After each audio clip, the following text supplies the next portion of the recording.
Hello, everyone. Welcome back to another episode of Podcast Demastered. I'm Chelsea, and I'm here with Wade as always. And we're back for a special episode, and we also want to wish you a happy Halloween. Happy Halloween! Woo! So we're having kind of a little, I guess, spooky episode. We're kind of continuing our tradition that we started last year by having a talk about a Hitchcock film. So this time, we're diving into a British, specifically British. Alfred Hitchcock is British, but a lot of the movies that I think many people may know about are American-made films, but he did a lot of films at the beginning of his career that were solely, British-made films. And so we're also covering a British film because SAG-AFTRA is still on strike, and we're still supporting all the actors, and we are still not covering anything that's by the AMPTP. So we are covering this 1930s film, Murder. With an exclamation point. Yes. Yes. Yes. Indeed. Maybe you need to shout it. Maybe it needs to be, exclamatory. Murder! There we go. Yes. There we go. So before we start talking about all the unique quirks, I guess, or interesting tidbits about this movie. Unique, indeed. Yes.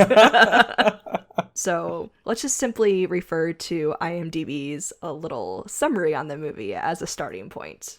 So, Murder! A juror is in a murder trial after voting to convict, has second thoughts, and begins to investigate on his own before the execution. Dun dun dun.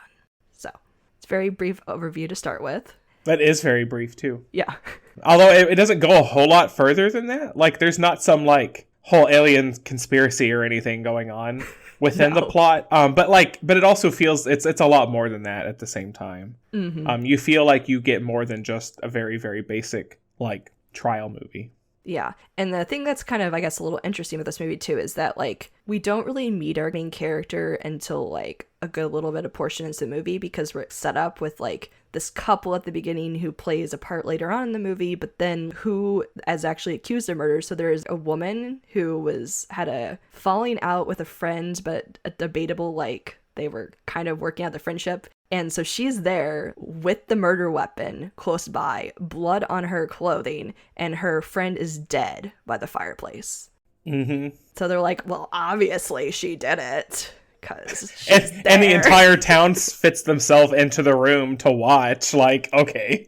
Oh my gosh. But nosy. That scene, yeah, they were so nosy, but that scene is incredible because it almost looks like a freeze frame as the camera pans across the whole room. It is wild. Everybody's just kind of bunched up together around the room because of course you don't want to get involved in a very active crime scene. Yeah. But just the length of the one shot where it goes from here to people to thing to this to that, and everybody is just stone cold done. They're just not moving. Yeah, and it just really adds to the slow reveal of the woman dead.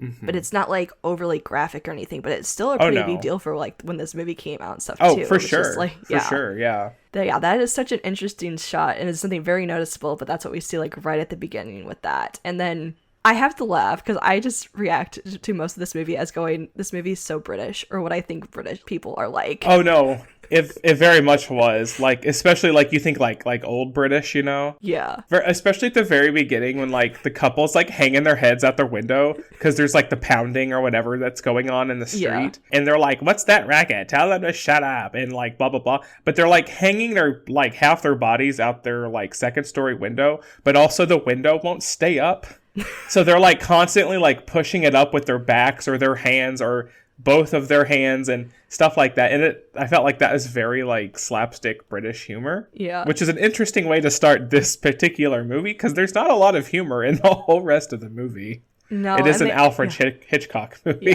Yeah, there's a couple little tidbits here and there, but yeah, overall definitely not a comedy. And well, because even the beginning when the nosy couple, and then they're rushing to put on their million garments. You watch the woman put on her stockings and stuff without revealing anything. But oh yeah, for sure. No, she's got to put on 6 different undergarments. Yeah, and then get her 12 coats, and then run out the door. By that point, half the town's already stuffed inside the living room. Yeah. But then you have the like housekeeper or maid at some point, like still at the crime scene where everybody else is in, and she's like, I'm gonna make some tea. Like, well, you just need some tea. Things are fine. Yeah. To the poor, like, traumatized actress girl who's just like, what, you know, whatever, possibly murdered a lady. Yeah. And everybody's just like, yeah, we should do that. And then she's like done with her like making the tea, and they're like, well, we need to escort them like to the police station. She's like, well, take this tea with you guys, you know. Like, but I just made tea. Yeah. She like walks out of the kitchen straight into the officer who's like literally walking the poor girl out of the house. But I just made tea. We'll give her some at the station. Don't you worry. And then out they go. Yeah. And she's just standing there holding like 2 cups and saucers in her hand. Mm-hmm. Yeah, it's like quite an opening to this movie. It's like all over the place. Like, what is the tone? What are we going for here? Yeah. No, it was like, yeah, I don't know what's happening here. And it's true too, because a lot of Hitchcock's earlier films, especially those that he did like in Britain, they do have a lot like quote lighter tone to them. Like, some of them still deal with, like, murder and mystery and stuff. So they have more of those, like, comedic elements, which I think worked well with, like, what was popular in Britain at the time with their movies as well. Mm-hmm. So you have that going on as well. But, so, because we said this movie came out in 1930, so this was considered Hitchcock's third talkie. So he was really just getting into, like, sound in movies, but also, like, sound in movies was a really early thing. So I will say up front, this movie was a little difficult to understand. The quality could have been a little better. Also, we wish we had appropriate subtitles. We talked about it before we started recording. Yeah, it's like the subtitles. We were watching it on the Plex streaming service, which I had never heard of before. But wow, they have access to a lot of stuff. Mm-hmm. But we're watching it on Plex, and they're not like preloaded subtitles. They're like auto-generated ones, like the kind you'd find on like YouTube or something. Mm-hmm. And oh my gosh, they're not even close. Like, whoa, like there's zero context. Like, it's like every other word might almost be right, but some of them are a little helpful throughout, but it was mainly just really turn that volume up on the TV. Yeah, that's what I had to do. I had to crank that volume and just hope to God that their accents weren't like so Cockney that I could hear what they were saying. Yeah. At the beginning part too, it was so hard to understand everybody. And I think it was because like there were so many people involved, and wherever they had any type of like microphone to record, like it wasn't close enough to the person who was talking for it to be considered clear enough. So, there were so many times where you could tell like, oh, that microphone ain't anywhere close to that person. Hey, turn your face the other way. You know, there was a few times where I was just like, okay, well. Yeah. We'll just keep going forward and see what happens. But yeah, no. Another thing, too, with the sound was that there were parts where the music was so loud. And, like, was that just, too. Like, okay, so loud while they were talking. I'm glad that wasn't just me. But that's the fun fact that I have. Okay, tell me. So this was so early in the whole, like, the talkie pictures era, that they could not add music post-production. But what they did, and to solve that problem, what they did do is they had an orchestra live for any scene that needed an orchestra, which in this movie wasn't too many. It wasn't that many, just a few scenes that used music. But what they did, they pre-recorded the actors and actresses talking, and they would play, like on a phonograph, they would play that recording of the people talking, and they would lip sync while the orchestra played the music live so they could turn up the volume of the talking. But even there were a couple of those scenes, though, where you're like, you feel like the people are like, what? Like while the orchestra is going like in the background, because there's a couple times it legit sounds like they're trying not to shout over the music, but yeah, okay, that is really interesting. I hadn't looked into that specifically. I also wondered, too, if it was also done, like, purposeful because of just being, like, we're, like, trying to learn a lot of really important information right now, but let's have music playing so, like, it's distracting us so we're confused about, like, the plot going forward, about, like, did we miss something? Was that a big reveal? Like, it kind of almost gave that vibe, too. Well, in, like, the one scene where Sir John is shaving in his bathroom, and then, like, the servant brings in, like, The 1930s radio, like the size of a small TV. Yes. Brings in the radio, sits it on Sir John's second sink. Fancy. Mm-hmm. And turns it on, and like there's like hardly anything playing. And like this is a scene where is after the jury, he's shaving. And this is a long ass shaving scene. Like, oh my God. Where it's just him shaving ever so slowly in the mirror. And then like 15 minutes into the scene, not really, but it's a long time. He starts to talk, but he's not talking. It's like in his head.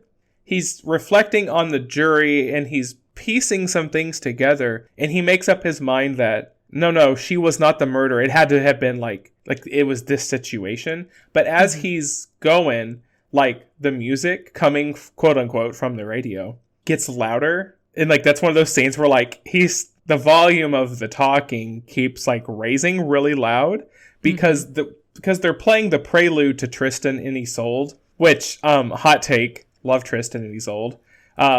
Maybe not movie material though, because it's very dramatic music. The prelude is, and it starts off so quiet and pretty, and it gets so loud. So like they had his voice up so high, like to cover the music because it got so loud. But then it's like a dramatic stopping, and so then like crank the volume down on his voice, so like it goes back to normal right after.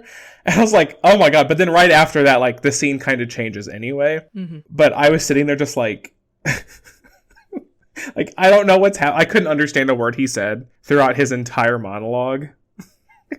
Because the music and, like, the volumes just were not, like, they were competing with each other. Yeah. And I'm just, like, watching this damn man shave the whole time. So that scene was also considered pretty iconic because it's actually one of the first, like, times that voiceover is ever used. We ever get like that inner dialogue that like so I wondered because I like the scene a lot because there's a lot of like the way it's like shot and stuff. There's a lot of really cool things. It creates a very nice moment in the movie, just outside of the like it sounds like somebody's screaming at you from 2 blocks away and you're like shouting what back at them the whole time. That's how I felt like audio wise. But that was great. Yeah, it's also such an interesting scene too because bringing in that radio and stuff because it makes it sound like he's listening to a radio play and then you're like, wait, these are his thoughts. This is him exactly thinking about the trial and regretting like believing that she was guilty and stuff, but then also being like, it's kind of crazy that was considered like a new technique, and that makes sense because it was so early in the talkie time period at the beginning of that to have the like considered like the first time like voiceover was used. And so you could thank Hitchcock for all of our teen movies nowadays of all the inner monologues at the beginning of movies. So Hitchcock directly responsible for Mean Girls? Okay. Yeah. That's what I'm hearing. You heard it here first. Let's go! Oh Icons. My gosh.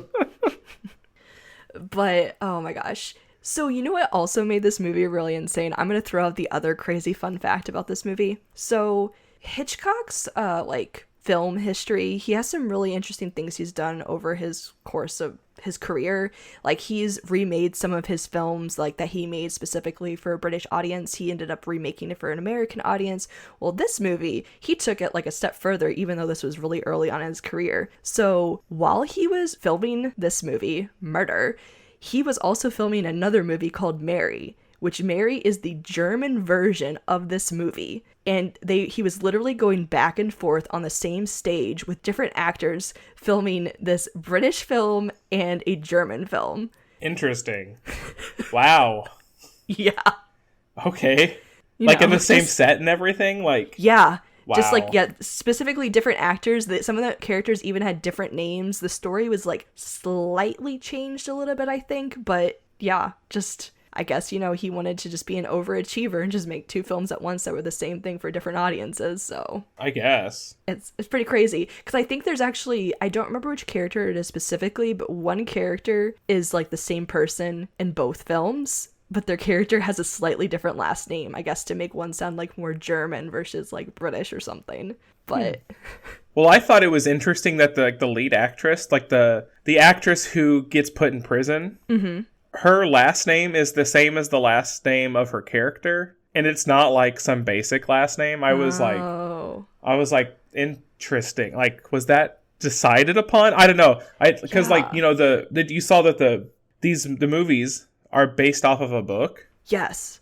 but that book only came out like 2 years before the movie came out. So this is a very like contemporary book to movie adaptation. You know, Yes. like the Harry Potter of his time. I'll go as far as to say. I don't know if the book was that groundbreaking.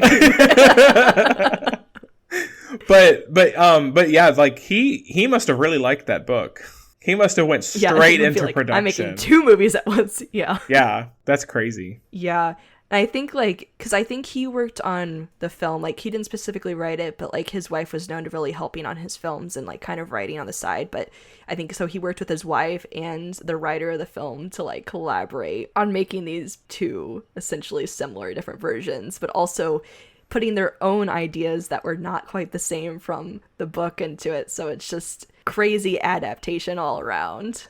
That is crazy. Yeah, it's just... This is a movie with a lot of interesting facts about it. I mean, I think overall, my opinion, I'll say right out, like, the story is okay, but there's some unique things that are put on display in it. Yeah. So, like, its legacy and development are probably cooler than the movie itself. That's totally But when fair. you, like, listeners, if you decide to, like, go watch it, now knowing these cool behind-the-scenes things and, like, where some of it's from and things like that, let us know if that kind of helps your enjoyment of the film. Sure. And I mean, we need to talk about the scene because this was probably actually my favorite scene in the movie. Yeah, like the shaving scene was really cool, but when it's like after the woman's arrested and stuff and they're trying to figure out like what the relationship was with like the 2 women and stuff, and they're trying to like interview people behind the stage while an active play is going on. Yeah, that is really cool because like an actor will come through the door and like wait for their cue to go on, but like the constable's there interviewing, you know, trying to ask questions, and like they do some back and forth with, well, I heard blah blah blah blah blah blah blah,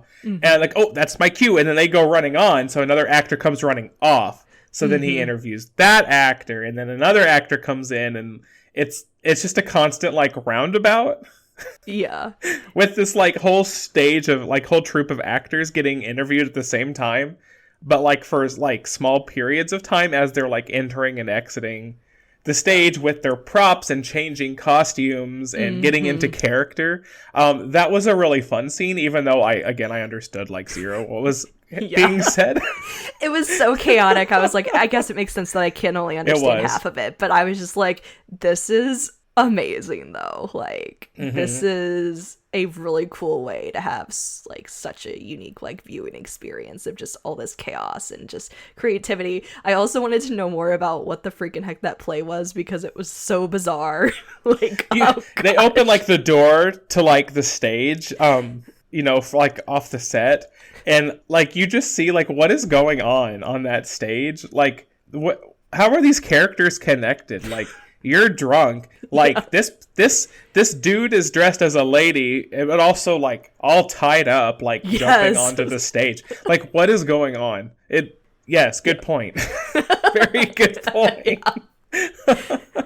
Oh man, but no. So I think listeners, you should at least make it to that scene if you can, if you want to give this movie a try. I mean, overall, this movie is like an hour and a half, so it's not like. You know. It's not so long. It's just, you know, there's a lot of standing around talking as it was back in that day of cinema. So, yeah. Well, one of my favorite scenes, and this is such a simple scene, but when Sir John goes to visit the actress in jail, and there's like the long table with the 2 chairs, you know, where so they can like talk to each other. I loved the like POV shots. Oh, yeah. Where they were, like, looking directly at each other and talking. Like, the camera is, like, the person sitting on that side of the table. So you get the other person looking directly into the camera. And the camera would just sit there.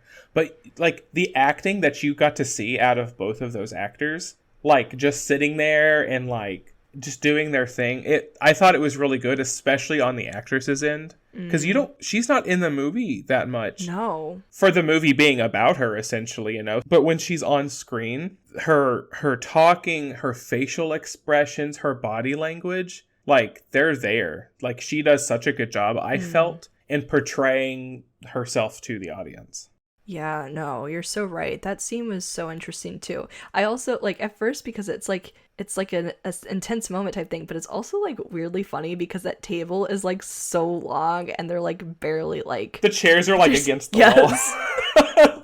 Yeah. Yeah. So like this is absurd at first, but then yeah, you really get caught up in the moment with these actors with these, yeah, like you said, these long POV shots of just them talking to each other. And it's one of those moments where you're just like you're like caught up in their emotions too about like they have so much to say to each other in a sense, but they don't have enough time to talk through everything. Like, and it just gets taken away because she's a prisoner and her time is up. But it's just, you're right. That's definitely a good scene.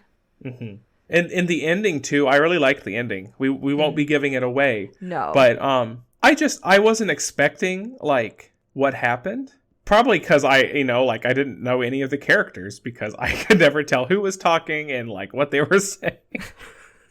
But by the time we hit that stage, I was just like, whoa, like that's crazy. Which, go figure, it's a Hitchcock film. But yeah, I was like, ooh, oh no, we're going somewhere. But no, there's some scenes leading up to it. And yeah, I won't talk about it because it'll give things away. But I was like, yes, we're doing it this way. We're confronting the person this way. And yeah, well, like it was the same with Rear Window, where the whole movie just kind of stayed this vague, airy mystery the whole time, and we're just kind of we're feeling in the dark a lot. The characters are like, we don't really know, but we're trying to piece things together while they're working on like interpersonal problems and stuff. But then like you hit a scene where the story just kind of grabs at you, and they're like, we know what's happening, we know how to solve it. And it's just straight downhill from there. Like, it's a rush to the finish. And, like, what, 5 minutes? Like, yeah, we get to the point. We get to the point. And I liked the ending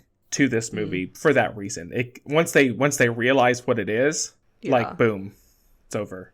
Nothing else left unsaid. It just all comes together. Mm-hmm. For sure. Okay. Is there anything else we missed? I don't think so. I'm really enjoying our tradition that we have created, though. Yeah. Listeners, yes, we hope you like our little yearly dive into Alfred Hitchcock's long list of movies. So plenty of more to talk about in the future. Long waits in between, I suppose. But hey, yeah, that's the suspense there. All for the master of suspense. But all right, I think that'll do it for this episode. Listeners, we hope you enjoyed our talk about murder. I'm just going to keep saying it dramatically like that. It's fun. It is fun. Well, make sure to follow or subscribe wherever you listen to this podcast so you don't miss out on the next episode. I know our 2 previous episodes, we covered X-Men comics. Don't worry. Like, we took a little bit of break. We wanted to do a little fun Halloween episode, but we will be continuing diving into the world of X-Men, the Krakoan era. But, we probably aren't just going to spend a week after week after week because that'll be lots of episodes. That's a lot of X-Men, and we have some time, so we'll space them out a little bit. But don't worry, we have more coming, definitely in the works. So, listeners, if you've been enjoying those episodes, be on the lookout for more. And if this is the first time you're hearing, we've done some X-Men episodes. Be sure to check those episodes out on wherever you listen to podcasts. We're also on YouTube. All of our episodes are there, as well as some of our video game content. So make sure you're subscribed there as well. And you can always follow us on social media, Facebook, Twitter, X, whatever it's called for now. Instagram, at PodDemastered. Feel free to send us an email at demasteredpodcast@gmail.com. If you have any suggestions for future episodes, things you want to hear us talk about more, just hit us up. We'd love to hear from you guys. So that'll do it for this week's episode, and we hope you tune in to the next one. A happy Halloween! Happy Halloween.